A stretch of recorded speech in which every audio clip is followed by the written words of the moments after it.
What's up guys? Today we're going to do a video on just 5 things that I love about the Vette, alright? My first video that I uploaded was the reason why you should not buy a 3LT, and I didn't want that to come across as I hate my car. I absolutely love my car. It's been a dream of mine to have a Vette.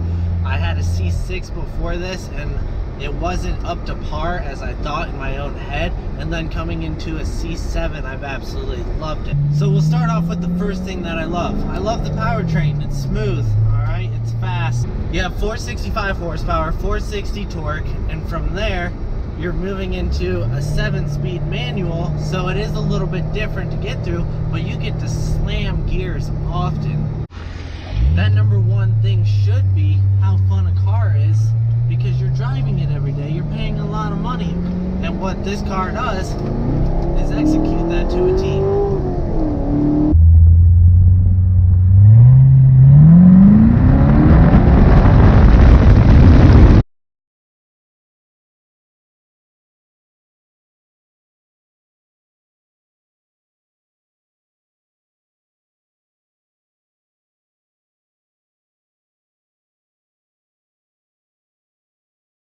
We're about to pass a guy here who just rear-ended the shit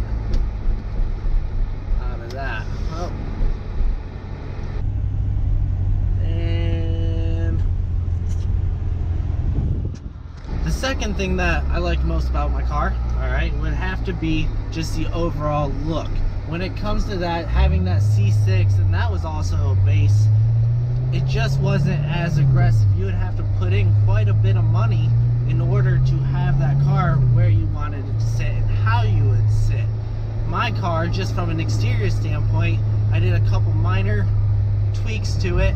Next thing you know, it's pretty much slammed as far as it can go. It doesn't look stock at all, and it turns a lot of heads. You know, you have the rear fins all the way up into that sleek design. It almost looks a little Ferrari-esque, and that's okay with me. It took a lot of shots on the web saying that it was so different that it wouldn't stick around, but from 2014 and now we're in 2018, we still have that same design.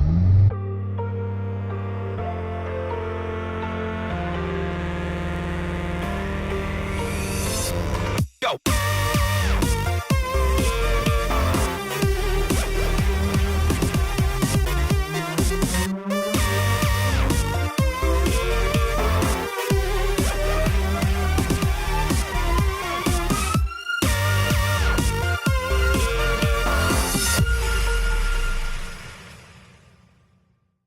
At 14, it comes with a completely different style. As you know, with the Stingray, they wanted to make it look like a Stingray. Lots of curves, aggressive, and that is the pinnacle point right here. You have the LED turn signals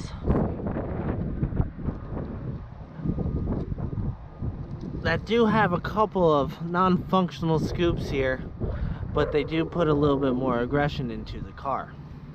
Nice curves all the way back. Another non-functional scoop, but that is a little bit different for the Grand Sport and the Z06. They are functional. Of course, the major difference that a lot of people had problems with: no more circular tails. I personally love the look. It does give it a little bit more aggressive design with the eye-shaped tails compared to the circular. And then, of course, you have all of the scoops in there, trim, and then move on back. Corvette went with the trumpet design, and it just made the car look a lot more thicker compared to that actual C6. On the C6, it was just small. You had to upgrade into a $2,000 exhaust to make it as aggressive, and now this is out of factory. Third thing, we're back on the inside of the car. This is the 3LT, so it is upgraded a little bit when it comes to this. But the Bose stereo system in this Vette is absolutely phenomenal. I love music. Of course, I'm daily driving it. Why would you not want a good stereo system? I've had plenty of systems that have Bose, and then of course the GT had the shaker system. When it comes to those upgrades, they just weren't up to par as it is at this premium 10 speaker Bose is. Speakers hit great. They don't send that wild vibration through the entire car. Everything sounds nice. The tweeters are just enough to give you that high end, and overall it just makes the quality of this car that much better. The fourth thing I love about this car would have to be the interior upgrades that came about. Everything from the interior itself, you have the suede, the leather, the small details of the Corvette.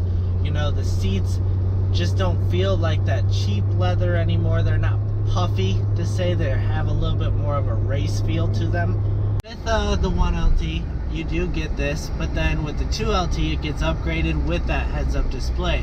The heads-up display in this car is absolutely huge. It's bright. It will cycle through everything you want, whether it just be the speedometer, all the way from your G's that you're pulling. You have the hockey stick rev limiter, and of course, as you're getting up into that higher RPMs, you'll have those blinking lights flash in. Steering wheel isn't big and bulky. It's got a nice firm grasp to it. All of your buttons and your layouts here, they're firm and they don't jiggle at all. You know, you don't have that cheap plastic feel anymore that you had in the C6. But the biggest, of course, would have to be the nav unit. When it comes to the nav unit, you have that awesome drop-down screen, 8 inches. It works well. There are some flaws to it, of course, but what company doesn't have a nav unit that is perfect all the time? With a daily driver point of view, you can see why this is number 4 on the list. With all of these upgrades, with just the simple touches of the steering wheel, you know, they don't have that cheap feel anymore. Of course, all the aesthetics of the display. Let's get into those a little bit more. On the old C6, you just had the 2 and then offset. Of course, you had your fuel and I think your oil pressure. Now with this, you can cycle through with as much as you want. Of course, I enjoyed the big RPM tack, so with that, I always generally have that on. Now with me using the heads-up display so much, the small-sided speedometer really doesn't bother me, but then of course you can always go into your settings, and the first thing that pops up on your information, you can have that digital version of the speedometer. You cycle through, and what it's going to do is tell you all your trips, trip A, trip B, your fuel range, and of course your instant fuel economy. Now you can see that V8 as you're cruising in this eco mode, it will switch into that V4 as long as everything is staying under 1500 RPMs. We'll quickly go through here. You have your fuel used. It will show you the speed limit on the road. That's all through the nav unit. Your engine hours, and we're back through. Now the fun part gets through your performance. With the performance, you have that big tack, and you can cycle through your G's, different parts, your 0 to 60, your current best, oil temperature, oil pressure, battery voltage, tires, everything goes on. As you can see, it even shows your tire temp, which mine are warm since we've been driving so much. If you want, you can have all of your audio on there. So it shows you what song, your phone, even your nav itself. I personally don't like the nav. It gets a little bright, it's a little stoppy and goey sometimes in this display. And then you have your settings where you can switch it. Now the cool thing about it is I have mine turned off, but when you flip this switch right here, this is your modes. And with your modes, you can go from that eco, which it's on, and when you switch that, it will display a different theme. I have mine linked to the drive mode now, so you can see for the Econ, it stays in that Econ mode. You flip it over to Touring, and that's the same, but the big ones come from when you switch it to Sport. It switches up to a lot more race type feel. And then of course with the track, you have the famous hockey stick display.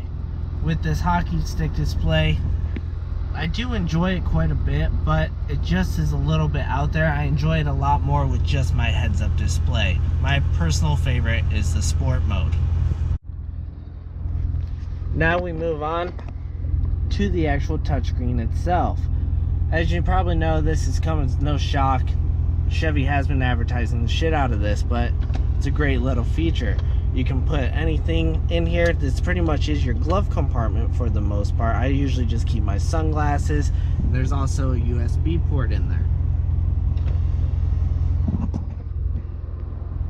So all the knobs, there's none of that fake plastic, which is the best part about it. Everything is real tight. We go to that shifter. It's nice, smooth. It's not bulky. If you remember those C5s that would stick up quite a bit high, and then moving into that C6, it was still that same thing. It just never really revolutionized into an actual sports car. Last but not least, this one's a little bit of the obvious, but it's a Corvette, and that's the main difference. The number 5 reason why I love it is because it is a Corvette. It pulls that attention.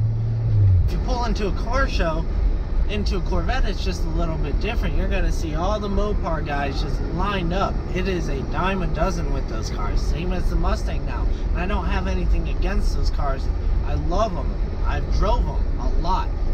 They're great performance for the bang for the buck, but it's just a Corvette that has that special feel to it that in your graphs you can afford it, and it's just so different, not a lot out there, that people kind of gravitate to it. That's my 5 reasons, guys, why I love my Corvette. Go ahead, like, subscribe, and we'll see you on the next video.